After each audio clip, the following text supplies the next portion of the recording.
Hello, everyone. We're live. And that's that. Sorry. Russ has something to say. Nice shirt, Mike. I like that. So I saw over the weekend in Major League Baseball that Joe Adell got charged with a 4-base error. I've never seen that in my life. Even when Jose Canseco had the ball knocked off his head and over the wall, it wasn't a 4-base error. I feel like 2020 is like a 4-base error in general. Yeah, 2020 is a 4-base error. But the idea that you're going back on a ball, and these guys have butterfly catchers now. They're huge. And the ball's sort of in there, and then it pops out, and it goes over the wall. I don't see how that's an error. I don't. And I feel bad for the guy that hit the home run. It's like, that's a home run. Like, this whole year. You'll forever be enshrined in MLB trivia. Lore. That's the one thing you'll get. You'll always be remembered for that. Yep. Yeah. No question. I mean, Mike, have you ever seen a 4-base error? No, I haven't. I mean, if it's a line drive to the outfield and then the outfielder loses it in the lights, that's basically, that's not an error. That's blindness. Yeah. So they consider that like an inside the park home run. But you would think that's what it would be, right? If it's a 4-base error, your brain says, oh, it had to be an inside the park homer. And it wasn't. Right. Right. Yeah. The only thing that would make sense if it would be a 4-base error if it was George Foster in the outfield and he flubbed it and he was so slow that he couldn't get to the ball before the guy crossed home plate. Poor George. Nice guy, but Okay, let me just say this, baseball wise, and then we'll get into the hockey. Talk about the Astros being Roman Laureano. I'm pretty sure that's an outfielder for the A's. And then I think it was one of their bench coaches, Alex Cintron. Yeah, was mouthing off at Laureano, and it's like, you're a member of the team that shouldn't talk, shouldn't open and flap their mouth all year. He was also the guy. He was also one of the guys mentioned who was relaying the signals, right? Yep. And was one of the only guys not to get hit. And now, are you trying to incur some kind of suspension of some kind? So he's goading Laureano to come off first base, and then when he does, and he charges the Astros bench, there's 4 people in between him and Cintron. It's like, you know what, you coward? Why don't you fight your own battles? God knows your team doesn't fight battles fair because you're a bunch of cheaters. Problem is, some of them weren't fighting battles with their masks on, and that could end up being a problem. Yeah, well, true. Especially if you remember the St. Louis Cardinals. I know it sounds weird, Ek, but it's true, right? No, you're right. I get it. Yeah. I get it. Yes, and Drew saw it correctly. I am wearing a Lamb Lies Down on Broadway T-shirt. That's pretty cool. As far as the Astros and A's, both are crap organizations, so they get what they deserve. Yes, well, we won't go into the other reasons why the A's are a despicable organization. It's out there. It's out. It's definitely all right, out. Let's get started. All right, ready? What's today's date for August 10th? Okay. Hello, Hockey World. It is Monday, August 10th, the year of our Lord 2020. I'm Michael Agello, and suddenly I have a lot of time on my hands. I'm Jan Levine and praying for good vibes at about 6:30 something tonight. I'm Anthony Majoni, getting ready to cover the Dale Weiss series. He's a factor. Russ Cohen from Sportsology. Thanks very much. I'm Eklund. You're watching Hockey Buzz? That's a good one. I know Dale Weiss was like, I forget, he was doing something in the final game. Like it was like questioning something on the ice. I forget. He was Dale Weissing. No, he got in there and was trying to defend. Somebody who got hit. He was jumping in on that. I was like, there we go. He's got so much connective tissue in this series between both two coaches.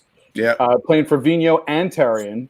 Yeah, right. Playing for the Flyers, playing for the Canadiens twice. It's pretty funny how it's like the 3 degrees of Dale Weiss this year. Oh, you're so right. Are you insinuating that Dale Weiss is overweight because he has lots of connective tissue?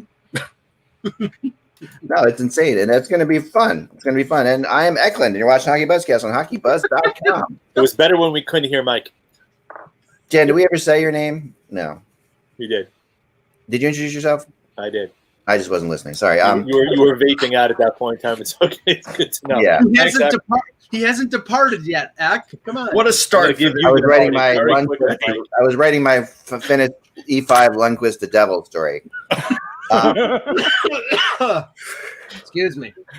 You're watching the Hockey Buzzcast on HockeyBuzz.com. This is the podcast that comes every Monday through Friday at this time to fill you in on the comings, goings in the hockey world. And a fun story here, I know I'm getting ripped a lot on for the Lundqvist thing right now, and that's fine. And I told these guys before the show exactly who I got it from and how I got it from, and it's real. I'm not saying it's going to happen. I'm saying that it's being discussed, and that's usually what I do is I talk about things that are being discussed, which I think you guys would like to know. So that's fine. So that's what I do. But ironically, we were driving to the shore. We were down the shore. I forget. My wife just did the fun thing of Googling me, right? And started reading all the hate articles that come out about me over the years out loud. Which was fun. It was just a good laugh for everybody. A good time was had by all. So anyway, but let's I'm going to touch base on this. This is actually being discussed. I'm not saying it's going to happen. I'm saying I was surprised. I mentioned it last week as if Lundqvist is going to keep playing in the NHL, we all think I think he's probably going to retire. He's probably going to go back to Sweden. But if he is going to play, he would probably play someplace where he wouldn't have to move. And the Devils are a team that you could go to. The Devils have talked to them about it. I'm not saying it's going to happen again. I think it's unlikely to happen. I put it only at 20% on my rumor chart as happening. But I think at the end of the day, he goes back. But it is something, it's being discussed. And that's I think I think if the Devils made big strides in the offseason, you might be able to persuade them. But right now, they did get Riley Walsh, which is a big deal from Harvard. But again, I don't think he's going to do anything more than second or third pair to start for them. And he is an offensive defenseman, and he is a really good, fast defenseman. He could have a similar impact to Will Butcher. That's good, but it's not enough. They still need more. And I'm assuming with Subban working out with the Rock, he'll be in better shape. I'm thinking their defense will be better, but they still need a lot of offense. And Lundqvist is going to be that guy that says, call me back when you think you have your set roster. I really do think he would do that. And the thing about the Devils is, and going into last year, you could see, before the season happened, there was a lot of optimism about the Devils. They have, that Jack Hughes is a great player. He can turn into something good. They picked up some nice other players in the offseason. And this year they started off horribly, but from January on, they were the 5th best team in the Eastern Conference. That's kind of forgotten about. The Devils they're getting better. I mean, they are not as bad. I don't think. The problem with the Devils, I felt going into the season, I wasn't as high on them as other people were, because to me it felt like a lot of disparate parts that were big name, obviously splashy names. You draft Hughes. You made the Subban acquisition prior. There's names in there, but it was just. There was a bit of a Jekyll and Hyde quality to how that team is set up. It's like they didn't know what their identity was. Were we supposed to play, more fire wagon versus step back? They didn't know what to do. They just seemed like they knew what to do. Yeah, and the fifth best record in the Eastern Conference after a certain point, that and $3 is worth it can get you a coffee at Starbucks. It really isn't worth it. Yeah, a small coffee. Because honestly, it's they got off to a terrible start. I think the construction of their team was flawed. PK Subban had the worst year of his career. Now, I don't know if PK Subban is bucking for the Norris or. Sorry about that. I apologize. What the hell was that? But I know what it is. Apologize. You know what it is, Russ? I have a feeling. All right. Continue. I'm sorry, Mike. I did not think there was sound. No, I don't know if he's bucking for the Norris Trophy or the next villain in the Hobbs versus Shaw movie. But I don't think adding Henrik Lundqvist is the answer to Tom Fitzgerald's problems. I think that they need to improve on defense, as Russ was saying. I think they need to build around Heishier and Hughes. I think they need to add, some legitimate scores, and they want to sell tickets, Mike. And right. But that's the thing. They have to sell tickets. I thought Blackwood played extremely well for them. Yes, and they think, I don't think goalie is their issue right now. The person I was talking to said that Blackwood is our guy. He's our guy moving forward.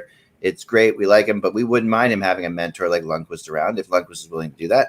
It's a matter, and we'll give Lundqvist games because we're not going to play Blackwood the entire time.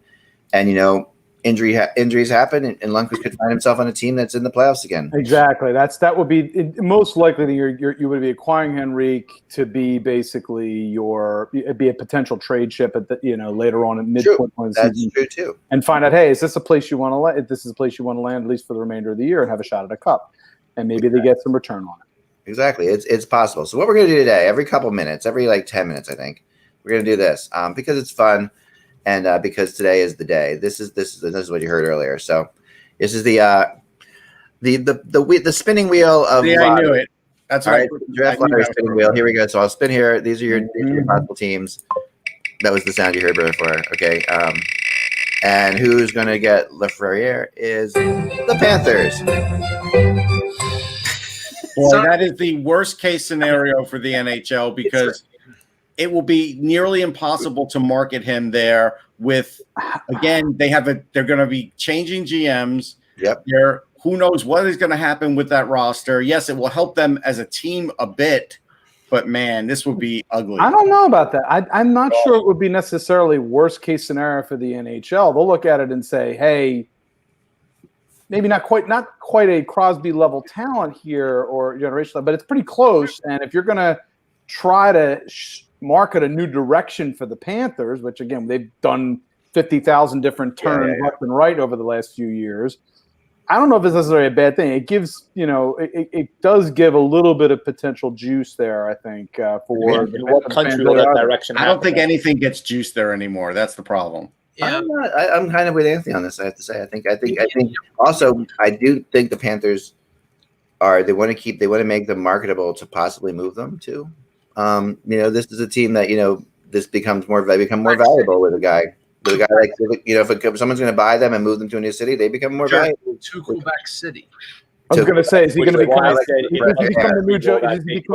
That's what I meant. Does he become the new Joe Sakic? Yeah, where he starts to come on his own, and the team moves, and then the team. Everything right to have Barkov. The problem is you're going to most likely lose Hoffman, and you're most likely going to lose Dadonov. Right. Not a great way to start him out. And by the way, the sound effect on that spinning wheel sounded like a Geiger counter walking past 3 Mile Island. No, it's like Bill Fortune. I knew that's what it was. We'll do it again. And I've set my alarm to go off every 5 minutes. Okay, so we're gonna do it again. I'll at least take one headphone because it almost killed my eardrum. You'll be worried. I can't turn off the sound. I don't know how. It's a free wheel that I found on the internet. Anyway, so that's all I know. While we're in Florida for a second, because we do have to mention the fact that Dale Talon was they separated. They mutually agreed to part. They mutually agreed to part, right? It was like a Gwyneth Paltrow, Chris Martin marriage. It was mutual parting. The euphemistic term of left to pursue other options. Like working. Conscious. No. We forgot. It's called conscious uncoupling. Yes. Oh yeah. I just picture a scene at an airport, with two people like talking to each other. This can't work long distance. It's not possible. Right. That's what. Then they did yes, and then tearful goodbyes are said. So I was writing a story as this happened today, that I was hearing Ron Hextall's name tied to the Florida Panthers, a lot, like a whole lot. And I heard it about 2 or 3 days ago. I was told at that point I couldn't go with it at that point. And then this morning I was told, yeah, you can go with it. I'm like, cool. So I was writing a story about this as this happens. And I wasn't sure if they were going to fire Talon or if he was going to go do something else there. So I think Hexty probably has like an inside track on this thing to a degree. And it's interesting because there is a buzz going on in the bubble about the Flyers. No question about it, right? Because why wouldn't there be? And how a lot of this Flyers credit has to go to Ron Hextall, and that that a lot of these players that he brought in, a lot of these draft picks are Hexy's draft picks, Sure. I like Hexy a lot, and I think he will get a job. I still would go with Michael Fuda over Hexy, though, because I think there's no baggage with him. Now, that's not Ron's fault that there's baggage, but there is. And so those questions are going to come up. They're going to be written about, whatever. If you go with Fuda, you really can start anew. That's the difference.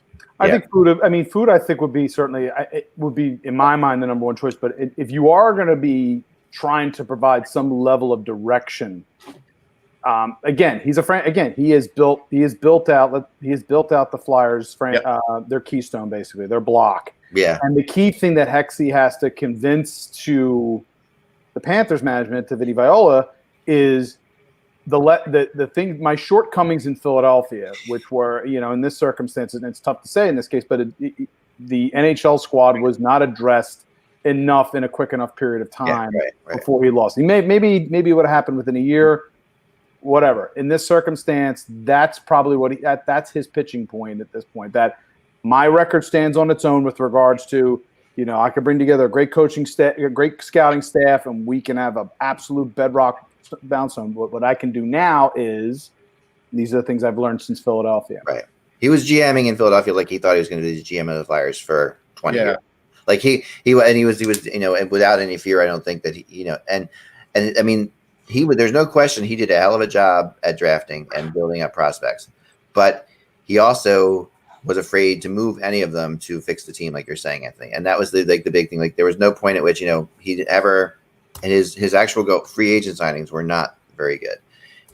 But he went out there and he wasn't going to move anybody. And beyond that, the biggest issue with Hextall here in Philly, and there's people in Florida who were here in Philly at the time, and they know this, was that Hextall was not a good communicator within the organization at all. Like he really, he had a plan, but he wouldn't tell you what that plan was. He wouldn't even tell the people that you had that he was working for. It's like the equivalent of, going to your boss and your boss saying, "What are you doing today?" And he was like, I'm doing something, but I'm not going to tell you what it is.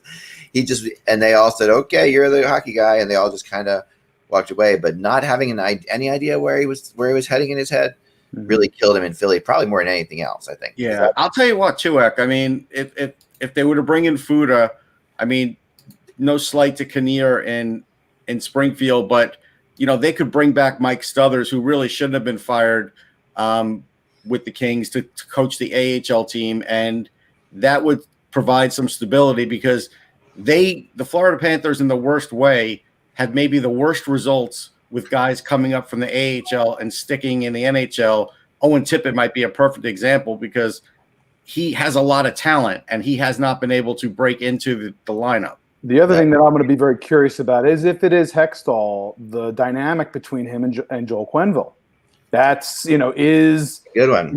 That's a big, you was hired by town. This was like Blackhawks South, and now it's not. And it's going to be really interesting to see that dynamic and whether or not after what's happened, the Panthers were ostensibly, in my mind, swept in that series against. They really were. They won a game, but it didn't have that feeling like they did. So, in my opinion, again, if it is Hextall, how long are they? How long do they go with Quenneville? Is that a relationship that will work? These are two very, very strong-minded individuals. Hextall very stubborn, and we know how stubborn Quenneville can be. And Quenneville trusted talent. Yeah. So it's Quenneville's worse if he doesn't know you very well. That I thought helped a lot as well. All right, ready? Here we go. Second spin of the day. Take off your headphones, Anthony. Remember, this is only exposition, not a competition. Please, no wavering. The Oilers.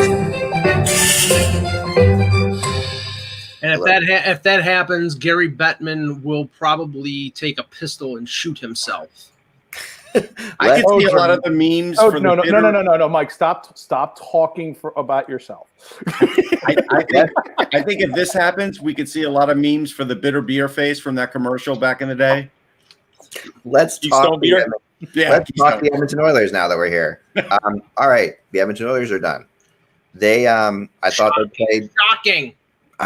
Yeah, it is kind of shocking. They played. I mean, this is a team. This is a team that I think was hurt by the break in the regular season a lot. I feel like if you're going to have and I think that there's something to be said about the offensive teams. When you see the Penguins, the Leafs, and the Oilers all going down, and the Rangers, I'll put the Rangers in there too. Teams that all going down. Does it take longer to get the offense going? But the difference here between the other teams and the Oilers is that they were playing an equally bad defensive team in the Chicago Blackhawks. Right, it's true. And they still lost. And the reason that they lost is because their defense is not good. Their team defense is lacking. They're centered completely on Draisaitl and McDavid, and if they don't perform, they lose. And their goaltending is piss poor. And I'll also say Dave Tippett didn't use any of the youngsters that he could have tried to get something going for that offense. He went with the same old stubbornness that we've seen before. I think there's no question the goaltending let them down big time. Sure. Crawford outplayed them. There's no Crawford just he which was astonishing because of what Crawford had been through. Crawford was amazing. Like I really was before this, right when he played well in the exhibition in the early exhibition game.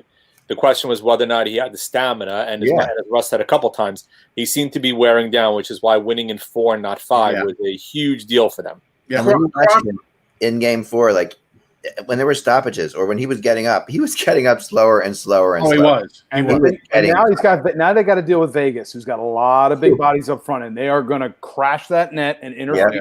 And a much better blue line. Much better blue line. It's and much better goaltending. Kudos to the Hawks. Exactly. They have 2 goalies times 2. Chicago's 3/4. But they have Chicago's goalie, ironically. Like that's the crazy thing too. Like Robin Leonard is like. Crawford earned himself at least a 3-year contract, making close to or whatever he's making. I think $6 million because he showed up and he beat Edmonton. And he's one of the 3 best goaltenders in the free agent class. So I don't know if Chicago re-signs him or if they want to go away from him. But some team that needs a goaltender for 2 or 3 years might, go for a guy that's 1-2. What do they have in the question is with Chicago? What do they have in who's in system right now, Russ, for Chicago? Colin Delia. Yeah, Delia is it. Delia, I mean, they got rid of some prospect goalies, actually. Well, remember what I said before that when Robert Leonard was traded at the deadline, I was told flat out by people very close to him that the Hawks said we're going to be talking to you in the summer. That this was like their plan was that they weren't going to make the playoffs and that they were going to use Leonard as a rental and bring him back as their goalie. Yeah, I mean the thing is if Chicago re-signs him, they really are going to have to sign 2 goalies because I don't think Delia is good enough to play 40 games and Crawford is probably like a 1A, 1B type goaltender. But if they go out and sign Leonard can play you 60, 65 games because he's a horse. Right. I think the loss of Ennis was enormous in this series to the Oilers, and it's it's hard. I mean, if we're gonna say Tyler Ennis is massive for them, he became it though. He actually. Well, again, the problem is Athanasu didn't do much either, right? So that was huge for me. They needed Athanasu exactly. That was one of the key things with me at Edmonton is that if Athanasu got loose against Chicago, that makes things that much more difficult on the Blackhawks. And again, we've seen this out of him before, where he just once his if you can negate his speed, he does little else. Yeah, I've never been a big fan of his. Where was disappointing? Where was Athanasu? Where was Chason? Where was Zach Cassian? Where were these guys? It was all on McDavid and all on Draisaitl. Chason was active. It's just he couldn't finish. Right. I thought Nugent Hopkins. To your point, Cassian definitely was nowhere to be found. I thought Nugent Hopkins actually had a decent series in this series. Nugent Hopkins was good. I thought Yamamoto actually wasn't bad either. I think the other guy, Cassian, was nothing. Athanasu did nothing, and their bottom 6 did nothing at all. Klefbom and Nurse were terrible in the series. Klefbom was a disaster. Nurse took some badly timed penalties when they had that 5-minute major. Yeah. And then he takes that penalty, and he could see him going off the line. He was rolling. I was like, oh man, he knows it. That was the one opportunity Edmonton had to stem things in that game. They weren't, and that was just awful. Yeah, that was awful. All right, ready? Here we go. All right. Take off your headphones. Bill Daly says the winner is the Pittsburgh Penguins. This will make NHL general managers collectively throw up. But if you look at Pittsburgh, right, I'm not in love with the transition, but if you think about that team, Crosby is aging, Malkin is aging. They've gotten a lot of, Gensel stepped up, right? You have Rust. They don't have a guy they get another guy of that ilk that continues the transition. Not that I like it. They definitely need an uplift offensively on that team, which Lafreniere would provide. Yeah, but I love how it's just like every 10 to 12 years, I know. they get a generational gift wrap. Here's your gift wrap new. It's like we all know how 84. We know how the Penguins got the lead, right? I mean, they basically screwed the Devils completely out of that, and the whole thing of them getting Crosby also was a way to keep them in Pittsburgh in 2005. That's right. And you forget how over. So the they were going to West Virginia, Crosby, right? So it's not going to be viewed well if it's 3 times that clearly creates the pattern. But looking at the Penguins aside from the lottery, I mean, you have to consider. And I don't think Jim Rutherford is going to blow it up because there's too much to blow up. You've got Malkin, you've got Crosby. If you trade Malkin, you're admitting you're taking a step back. They've gone to the bother of re-signing Gensel, of re-signing Hornquist, and trading for Zucker. They've traded for support players to support Crosby and Malkin. I think they're going to take another 1 or 2 years, a kick at the can with these guys. They'll probably tinker a little bit. I think they're going to end up trading one of the goalies, probably either bring Murray because they don't want to pay the over $6 million he's going to get as a restricted free agent, or Jari because they're going to go and pay Murray. But they can't keep both of them. So they're going to make moves, and Rutherford's never been shy of making moves. But they could wait. They really could wait until the trade deadline. They don't have to trade a goalie right away, especially if they don't feel like the offers are good. Yeah. I just think that the value of one of those goalies goes down as you get closer to the deadline and closer to expansion.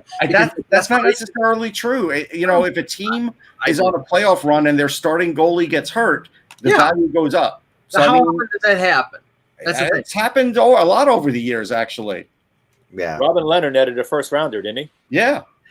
He did. I mean, to me, Crosby's press conference right after this thing was the weirdest thing I've ever seen. Like, and they're sitting there, and the guys are saying, Sidney Crosby, and I forget who was next to him, but they're saying all the right things. It was Letang. It was Chris Letang. They're saying all the right things. They're really handling this maturely, and I'm thinking to myself, no, they're not. Like, this is absurd. Like, Crosby sits there and says, somebody says, well, what do you think is the Penguins season now? And Crosby says, well, this really isn't the season. This is like another tournament. Our season last year was good. We had a good season. It wasn't great, but we had a good season. This is a different tournament altogether. And, this is just a tournament. And the way they were playing it just really felt like you were like zooming in.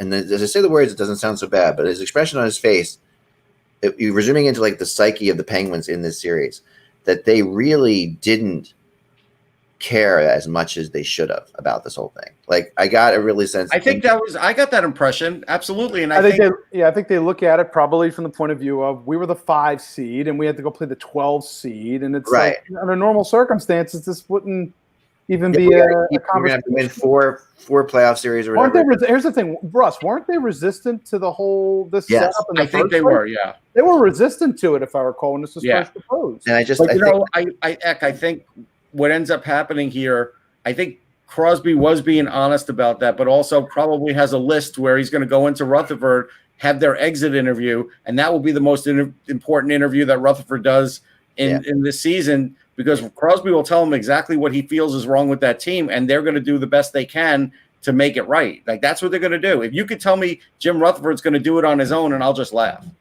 And if that game 5 was in Pittsburgh, actually in Pittsburgh, like it should have been, would the Penguins have put forth that effort that we saw? Like, that was absolutely probably would have gotten a lift from the crowd. I agree with you. Taking any chance. Like, they tried to. Yeah. The Penguins, and I've always said this about the Penguins, and this is like the little known secret about the Penguins, is that they are, when they are at their best, they are a counterattack team, which doesn't seem to make any sense at all. But because they have so much skill, but they want to counter you. They want you to come at them, you to make mistakes, and then to break back 2-on-1, 3-on-1. That's Sullivan style. That's what they do. Yeah. They're playing against a team that you're so far favored against. But they just never gelled. It's so hard to play that counter game against the Montreal Canadiens for them, because they can't sit back and let the Montreal Canadiens offense attack them and then counterattack them, which is what they did in Game 5. I think what tried to do that, and then you have 0-0 in the third period, which is exactly what's going to happen if they play a counterattack game against the Montreal Canadiens. I think what shocked them as when the series went on was the fact that the Canadiens could skate with them, and once that happened, that really hurt Pittsburgh mentally badly. And that exposed as I said before, that exposed their blue line. Yep. You have Letang, you've got Marino, Pettersson's solid, but then when you're giving Jack Johnson and a lot of the rest of that defense it's just, to me, that was they were subject. They were subject to that counter rush. Montreal played that perfectly. Yeah. And Dumoulin coming off the injury looked slow. Yep, he wasn't exactly terrible. So yeah, and Jack Johnson is Jack Johnson. So yeah, and they just couldn't get it through their heads that they're like, we're better than they kept acting like they were better than the team they were playing against, yet they weren't beating them. And it was like playing on their heads. Yes, it was game 4, not game 5. I'm sorry, but yes, they kept acting like, how are we going to beat the Montreal Canadiens? And then acting like this tournament's stupid and like walking away. That's like it's best of 5. I guarantee they looked at it and said to themselves, and it was just like, this doesn't even feel to them. It didn't even feel like a true series where they probably thought to themselves that this was a normal series. We'd be ahead in this series, probably go at least probably up 2-1, maybe tied at 2-2. Right. And I talking to a lot of people in the bubble of it today. Like they've all said, and these are some people that, are like leaving the bubble, some people that are staying there. They've all said that honestly, when you're in the games, watching the games live, you really forget that they actually say it feels just as competitive as ever. That's what they say. Well, yeah, because I think hockey players know what's at stake. Like the Stanley Cup is a big deal. Not to say some of the other awards in the other sport isn't, but there is something to be said about when these teams are playing for the Stanley Cup that I do think this is why a lot of people, when they say, I may miss some of the regular season for the NHL, but I never miss the playoffs, this is a reason why. But teams who have never won the Stanley Cup before feel that way more, I think, than teams who have. And I think when you look at the Bruins, what we've seen from the Bruins, when you look at the Penguins, you look at that, there are 2 teams, that have like, this is like this. We've done this whole thing. We've actually won the real Stanley Cup, and this is like a really bizarre fake tournament. You don't see that with Chicago as much because Chicago is such an underdog, and they're playing that role. But the other 2 teams, big favorites, it feels like an uninterested thing. And it was bizarre that we had 6 elimination games on that day, and only one of them, barely, through a miracle of the Maple Leafs, right? Only one of them actually goes to a game 5. And to me, that's a lot of that is like, you never see that in the NHL. A lot of that's just like, the desperation is just not there enough. There's not enough invested here to do it, just slightly off. And I think the teams who've never won it before, it's a different ball of wax. Flyers, look what they're doing. Even Tampa, like the other night, I thought that was a pretty lackluster performance against the Flyers, considering that they won. Tampa won the pen. So I think when they, I thought they started off that game 5, even down 2-0, being Tampa, I wasn't worried for them. The minute Hedman went out, Bingo. I was like, okay, things have really changed here. That's right. And we saw how the shots began to turn at that point. Philly really, from that point on, once Hedman was out, they really started coming at Tampa in waves. And with all the depth that the Lightning do have on defense, again, the straw that stirs the drink there on that blue line is Hedman. We know that. Yeah. So they look like they at least needed the remainder of the period to adapt, but before they knew it was 2-0. And really, for the rest of the game, it was either even or a little bit in Tampa's favor, but Philly was really good, I think, at keeping their opportunities out at the perimeter. And really, they started frustrating them quite a bit, I think, forecheck and certainly neutral zone as well at times. But Tampa's got so much depth. They also come at you in waves as well. And you count on your goaltender to be the ultimate stopper. And in that game, Hart did his job. But any team that loses their number 1 defenseman, their true number 1, is in trouble. Any team, no matter how much depth you have. No question. Here we go. A lot of sounds coming out of that studio. I know. It's all kinds of stuff going on. And the winner is the Oilers again. Or spin again. No, respin it. No. Not having it. Nope. No, you need to keep it. Fix. One more. The fix is on. And the winner is the Winnipeg Jets. That's who I think is going to win it tonight. If there's any justice, it should be the Jets because there was the pick that got picked for the number 1, right? But because of the way everything was structured, I think the hockey gods are going to give it to them. And you know what? I mean, the thing is, though, if Alexis Lafreniere was a defenseman, this would be a fantastic pick for the Jets because that's where they really need the help. Yep. But I'm sure you could trade Ehlers. You could. Yes. Yeah, and that's probably what they'll end up doing is very similar to what the Maple Leafs might do, right, Mike? No, we'll get to that. If they got Lafreniere, if they got Lafreniere. You know what? I want to predict right now the Maple Leafs are never going to. The wheel is never going to land on the Maple Leafs during this show. So we're not going to be able to talk about that He said on this show. He didn't say On this it show. no, did he?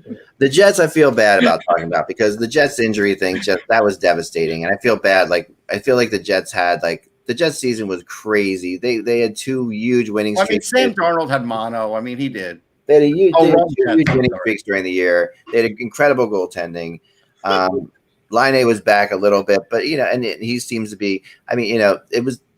But this, I mean, what just happened to them? I feel like bad, like ripping on them. I think that the Jets. I can't rip on them. It's like Jets are sort of on the right track. Of the first round losers, they're the ones that have the most excuse because they lose their best player in the first period of game 1. They lose their best scorer in the same game. Then they lose one of their support players. I mean, and they still won a game. You can't depend on Connor Hellebuyck to score goals and make 50 saves. So, I mean, it's unfortunate that happened. And I think, if everybody would have stayed healthy, they were favored against Calgary, but things just. I think against Calgary, I think if everybody's healthy, they do beat Calgary. All right, here we go. Ready? Oh, Eka, while you're spinning the wheel, the NHL had no positive tests for the second.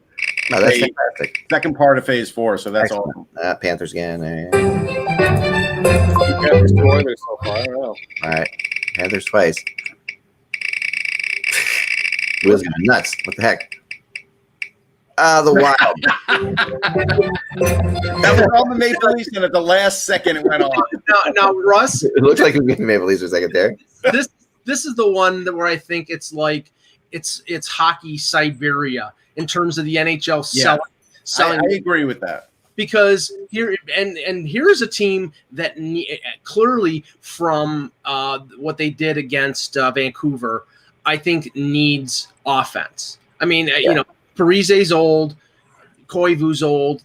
Stahl is in his 30s. They had some good young forwards like Cunnin and Kaprizov is coming over, but I really think they need a centerpiece offensive player, and I don't see how they get that unless they trade one of their defensemen like a Dumba or a Spurgeon to get one. So if they get Lafreniere, then I think that's a boost for them. But in terms of selling him to the NHL as a future star, this is, like I said, Siberia. Well, they can market him and Kaprizov together, right? Because Kaprizov will be over. Kaprizov will actually get as much attention, if not more. They've never had a star in this city. I would pull for them to get this. I think it would be great. I think Kaprizov end up taking away some of his heat because he is going to get so much coverage. Russian reporters are going to be flocking to cover him in Minnesota. But again, it would help their team. For Lafreniere, I mean, it's not the worst place in the world to go. No. I mean, it's a good place. And also, it's actually, I mean, there's plenty of hockey marketing. A hockey-centric marketing opportunities in there. There's no lack of hockey rinks and kids playing hockey and people buying things that are hockey related. Yeah, I could see Orange Julius hopping on and giving them a sponsor. The Wild, I mean, I remember talking to the Wild owner way back, and his biggest thing way back. Orange Julius is way better than Tang. Shut up. All I can think of is Ron Mall. All right. So the talking to the Wild years ago, their thing was they did surveys and they were nobody's second favorite team in the NHL. They had no fans around that weren't in Minnesota that were Wild fans. Of all other teams have there's Philly fans everywhere, there's Leaf fans everywhere. There were no Wild fans anywhere, besides Minnesota. And they always targeted this to the fact that they didn't have a Lafreniere, a guy who people could actually jump on board with. So we would see it. I don't know if that would matter or not. I think also, I would used to say that I thought their mascot, their whole concept of just of a theme instead of a thing of the Wild. I mean, they did have Marian Gaborik once, and the marketing didn't work. Yeah, but Gaborik was up and down. He was only scoring 50 goals a year. Yeah, he was a couple years there, but then he was hurt constantly. He was their superstar. There's no question. He was their superstar. No two ways about that. I agree with that. I'm not going to say he wasn't, but I think it's a great arena. Probably one of the best logos in sport and hockey. It's a great hockey town. I mean, it's Hockey USA. Here we go. Well, they have lawn bowling, which makes no sense. Back to the wheel. The Picker Wheel. What a great name, Picker Wheel. The Rangers. We've already talked about them a lot. Let's move on to the next one. They've never had the first overall. They've never had the first overall. This would be something. Man, that second overall really until last year either. We should talk about. The Predators. That's the Oilers, actually. Well, there's only two we haven't talked about. We'll go to the Predators. First of all, but before I do, the Predators have to get a spin on the wheel. You don't get to talk about them. Right, I'm with you. But let's first talk about the Rangers getting their player and what it means. Like that's where it's like we haven't talked about that. Lafreniere to the Rangers. What is it? It means a lot. Honestly, I think it would take the heat off Capocacco because right now I don't know if he's a top liner. And I think it's fair to say because he really has to improve a lot on his skating. And if a guy like Lafreniere comes in, that really could take the heat off. Now, one's a left winger, one's a right winger, but obviously they're both not going to be top liners like that. So, it does fill a need for New York in the sense that he is a high hockey IQ guy, which is good. He is a guy that could get Zibanejad the puck, which is good. He also is a goal scorer, but not to the degree. He's more of a playmaker. So he could help in a couple of years make that top line really deadly more than it is now. Mina left the roster. We talked about the lack of depth, especially the third line needing more scoring. Yeah. You slot him in, given who else they have, presuming you're bringing Strome back. That just lengthens their lineup in terms of giving them three solid lines, including all three lines that can potentially score. Anthony, the Metro Division becomes insane. It just gets. The Metro Division. Listen, the Metro Division's already insane when it comes to goaltending. We've all discussed that already on how each team in the Metro Division has, high hopes in the future in net. You add a Lafreniere to the arms race and at forward, it gets This division is insane. It really is. It is. It's incredible. Here we go. Spinning again. Come on, Toronto. Come on, Toronto. The Jets. Okay, no. Come on, Leafs. Come on, Preds. Leafs, Preds. It's got to go on the tip. The Predators. Excellent. There you go. Now you can talk about it. Now everybody but the Leafs have come up. We can talk about the Predators. All right. There's 11 minutes or 12 minutes left in the show, and the Leafs are yet to plan this any better. I'm hijacking the friggin' show if it doesn't. We'll go. Predators definitely affected, in my opinion, by not being in Nashville playing games. Like I think that, and I think that there's something about that building, and we talked about before that of all the home teams, that was one that I felt like they're a very different team at home. I'd have given them one more win for that. That's it. That's all they were going to get.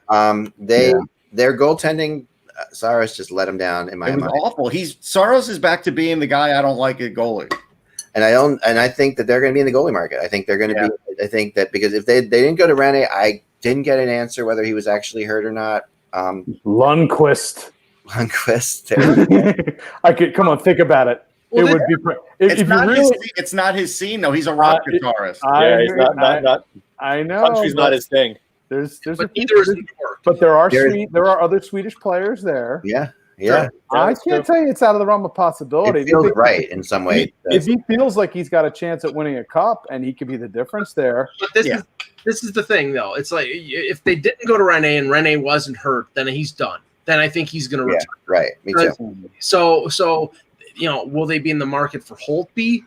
I don't know if that's Robin Leonard. Robin Leonard makes a lot of sense. I could see. Yeah.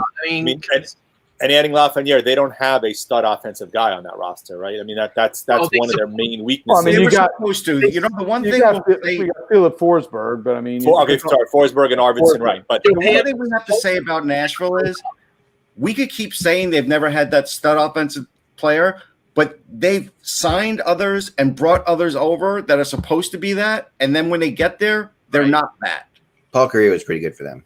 But besides him, I think they'd like to that's have a long time ago. A very long time ago. I agree. And I thought for whatever reason there's a black hole. JP Dumont. JP Dumont. David Legwand. But there's a black hole for goal scoring there. There really is. There really is. I mean, and defensively, Tolvanen has a great shot. I get that he's not an all-around player, but nothing. They need to give him a little bit more of a. He's been on such a short leash. I feel like he's paying for Radulov's sins for some reason. But probably. This is a team that traded Kevin Fiala for Marcus. Love to have Fiala. Talk about the kind of game that Ennis had in that game. I mean, in that game 4. I mean, that was just one of the best defensive performances I've seen in a long time. I mean, Ennis in that game 4 was unfreaking believable. Just like Ellis. Sorry, Ellis. Thank you. I'll translate. Don't worry. Ellis, thank you. Thanks. I could use some translation.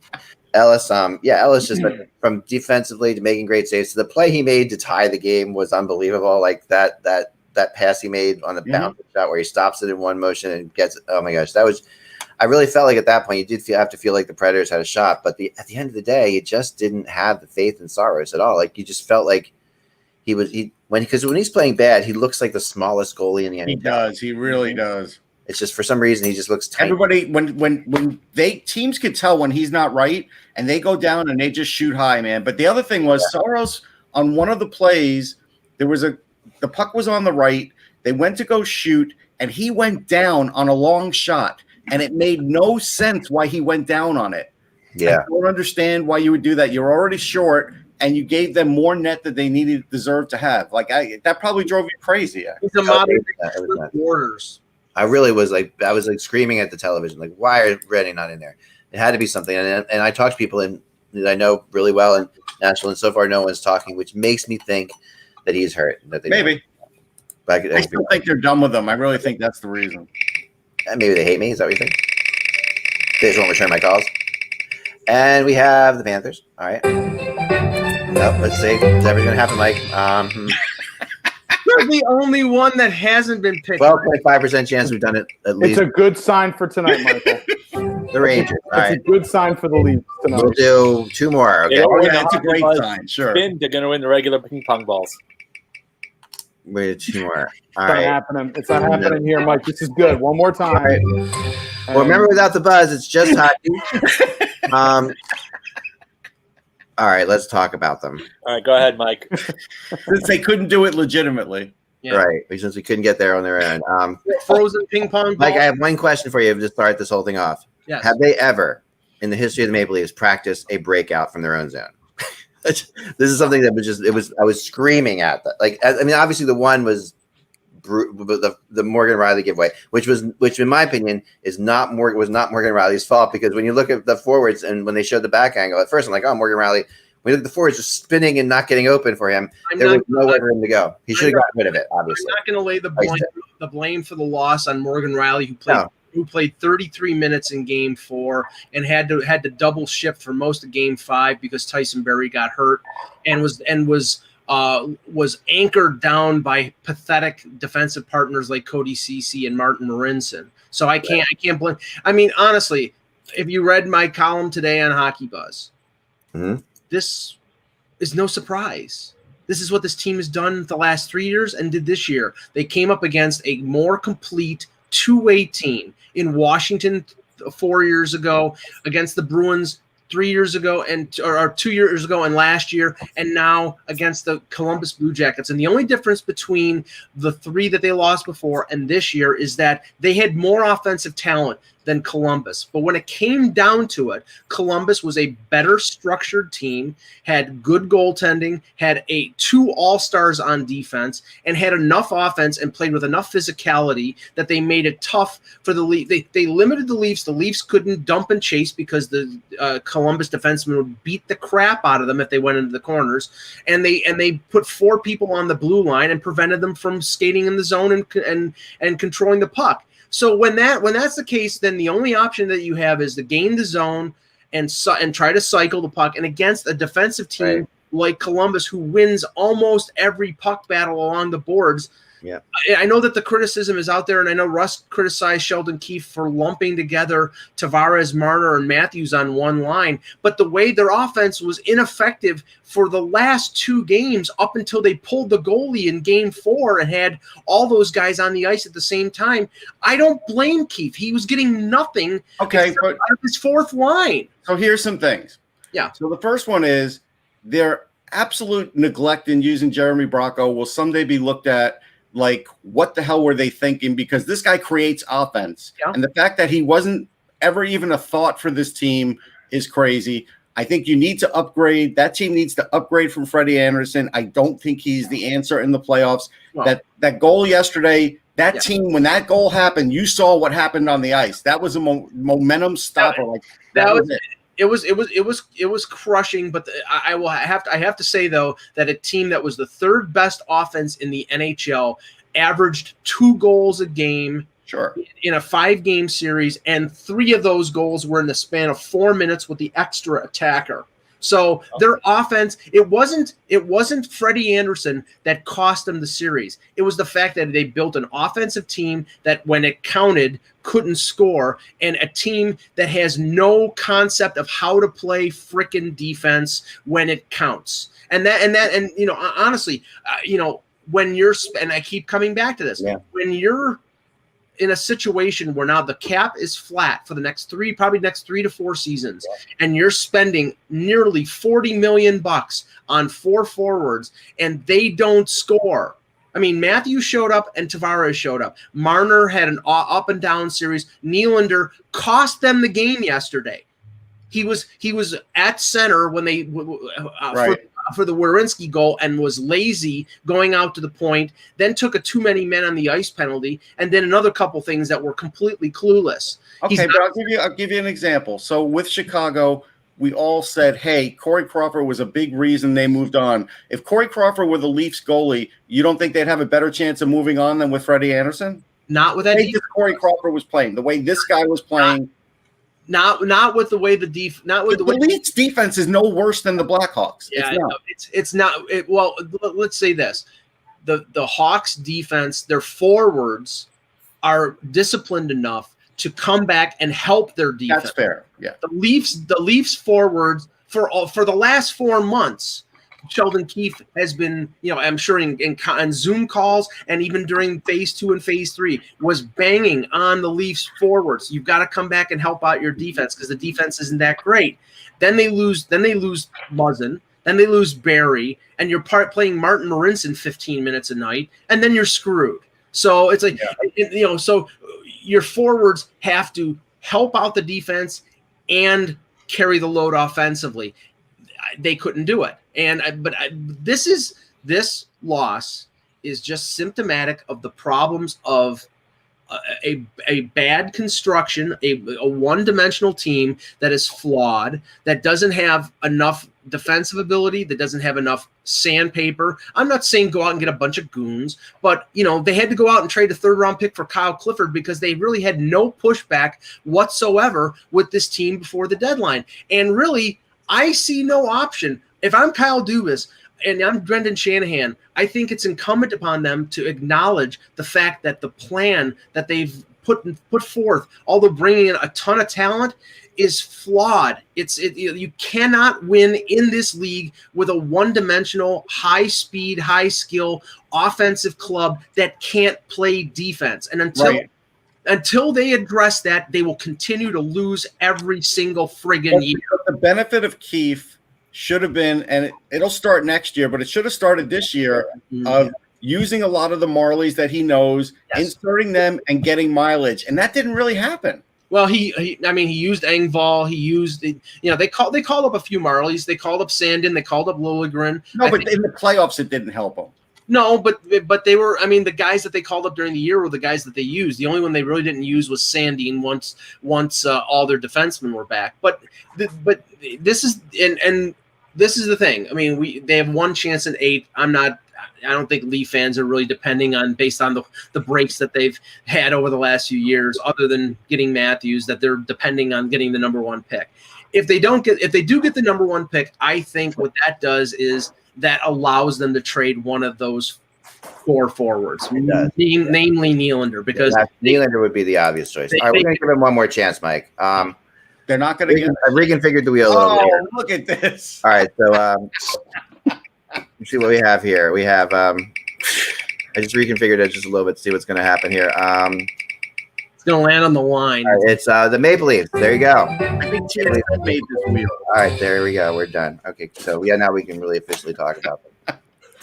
Hey, let's talk for a minute. Bob McKenzie tweeted out and said that he's, not retiring, but his schedule is getting lightened a lot. And this is his last Stanley Cup playoffs.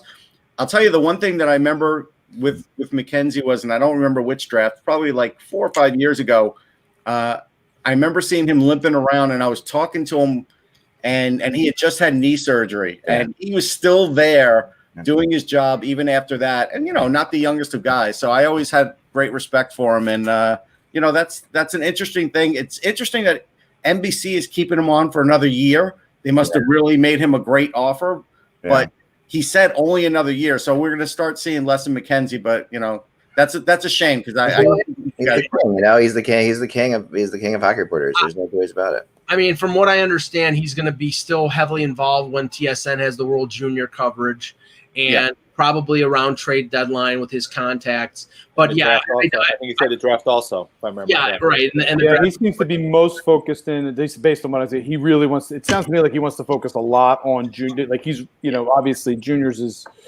obviously an area of great joy for him. Yeah, because his son is GM and coach of Kitchener, but but the thing is, I think that you're not going to see him anymore doing radio hits on TSN stations or doing radio Leaf games on Wednesday nights. He's going to take a step back. So, I mean, he's a dean. He's Kevin Allen said that today on Twitter that it's Bob McKenzie to insiders is like Gretzky or Lemieux, and I agree. No, if he says it, it's happening. That's like the thing. And TSN's been prepared for quite some time between having Dreger and having Pierre, especially with Pierre LeBrun being added to the mix. Frank Saravalli obviously as well. They have their guys in place. Yeah. I mean, I think that does bring up who is the heir apparent, to this to that role, and I think it is LeBrun, to be honest. Yeah. I think that he's the guy. I like Dreger. I think LeBron's the guy who is like just burning bridges. The TSN, yes. I mean, still, I think Friedman, I think, gives him a run for their money, in my opinion. No, Elliot Friedman's very, very good. I agree. Just got to get rid of the beard, but other than that, but he's staying for TSN, and it'll be branding now, baby. I mean, if Wilson. Yeah, to me, I mean, both Freeman and they've all been nice to me personally, so I haven't had an issue with anybody. They've all been great. They're all good guys. I think LeBrun has been better than Darren Dreger for the last couple of years. I don't know what the reason is, but I could just tell you that information-wise, maybe it has more depth. Maybe Dreger is more nuts and bolts. I think the reason is when Dreger, remember when Dreger first came on, he was Sportsnet.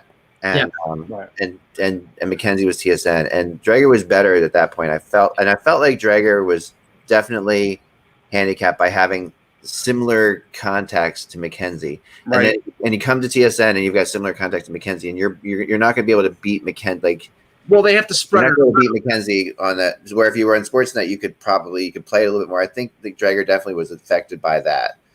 Where LeBron has slightly different contacts than McKenzie on some situations. There's some teams he's closer, especially some American teams. LeBron has done a better job at getting into like some of the southern teams. Like San Jose. He's LA. LeBron is like killer in LA. Like there's certain things those aren't McKenzie's strongholds. I think Pierre has spent a lot of time out in California because he's a big wine aficionado, so he enjoys it out there. So yeah, he's definitely the guy. So I mean, you have a lot of really interesting things there. It's but I like Pierre a lot. My interactions with him have always been good. He has there's only one character flaw that he has. He's a Dallas Cowboy fan. Yeah, true. No, I have to bring this up because we talked about it on Off the Post on the weekend, or at least mentioned it. Was the reaction of Larry Brooks to the and I can't remember who the original tweet was from regarding the expansion of the playoffs to 20 or I think it was Corey Hirsch. Corey Hirsch. And Larry Brooks put out a one-syllable no when it came to expanding playoffs. And honestly, it's like, I'm sorry. I think that what has happened this year has increased the odds that there'll at least be a play-in to 20 when Seattle comes in, because it's a television package. It's a monetary motor. It will bring in revenue, and we know that the league is going to need revenue. And I don't think it bastardizes the postseason if you have a best of 3 or best of 5 between 7-10 and 8-9 for 4 or 5 days, and it allows the rest of the teams to get a break before the playoffs start. If it's that limited just to those teams, I could live with it. I mean, I was talking to some people, and I think we would probably I know a lot of people who work at home. Like I tend to have, for some reason or other, a lot of my friends work at home, and they weren't working from home maybe even in the beginning of March, but now they are because of their jobs have changed or what have you. I think what you've seen is like the working at home concept and how that affects like the timing of sports. Like I do think that we're going to see more and more afternoon hockey playoff type situations in the finally future. staggered games. Really, Yeah, for all these years. I think the play-in might be true. I think that even though they won't all be in the same place, like they won't all be because they'll be because you still have to sell tickets. I think you will see more and more games split up so that everybody can watch every game. People have been asking for that forever. I think if they do this play, and we as we discussed this, I think in a play-in scenario where you have 10 teams, a 7 versus 10 and an 8 versus 9, you do those. You started on the weekend. I was talking a bit with Ted Starkey and I were also discussing this on Tuesday, and he says, it would be like you have those playing games and you immediately get that hook during the weekend, similar to what you already have right now. Right.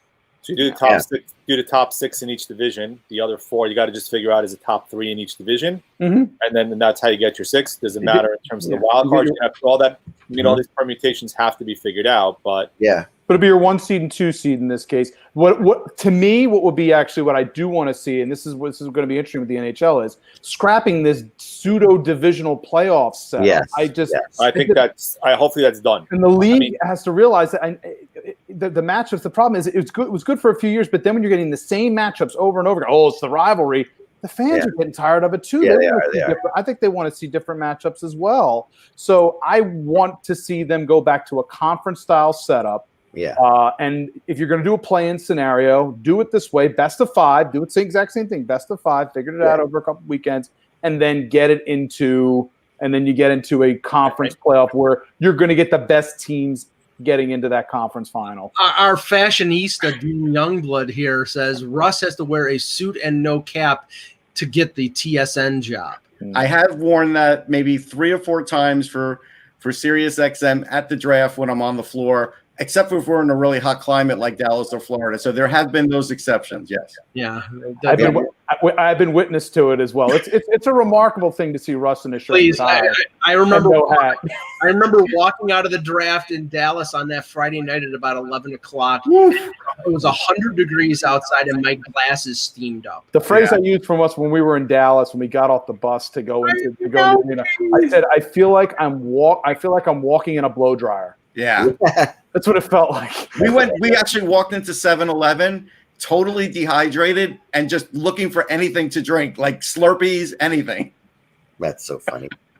To answer people's questions, we will be previewing this series that start tomorrow. I think, and then we review the other ones on Wednesday. So we'll go through the 4 games, the 4 series that start tomorrow.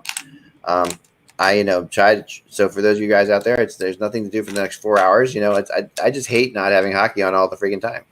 Draft lottery, I'm into it. I do. The one thing that happens is I am able to get some things done around the house. That is true. My wife is extremely happy at that. That is true. Mike goes with the gray tie on the gray shirt. He has the matching even. Mike probably owns a gray tie. I'm sure of it. I have rigged up TVs in every, like where we have our normal television, like watched in the living room or upstairs in our bedroom. There's a second television next to each TV. Now I've gotten to that point where you have to have so if someone's watching TV in there and you just want to hang out with your family a little bit, I'll put the game on without the sound on, and the second TV's in every room of this house now. It's fun. I mean, it's just constantly going. It's good stuff. It's very good stuff. All right, guys. Thanks for joining us. Thanks for the show. Remember, you can go to patreon.com/hockey. And, maybe the Leafs will win tonight. Won't that be great? I mean, that'll be interesting. That'll be a change. Like maybe they'll win the cup. Exactly. I mean, if nothing else, maybe it's a good sign. Remember, without the buzz, it's just hockey. We will talk to you tomorrow.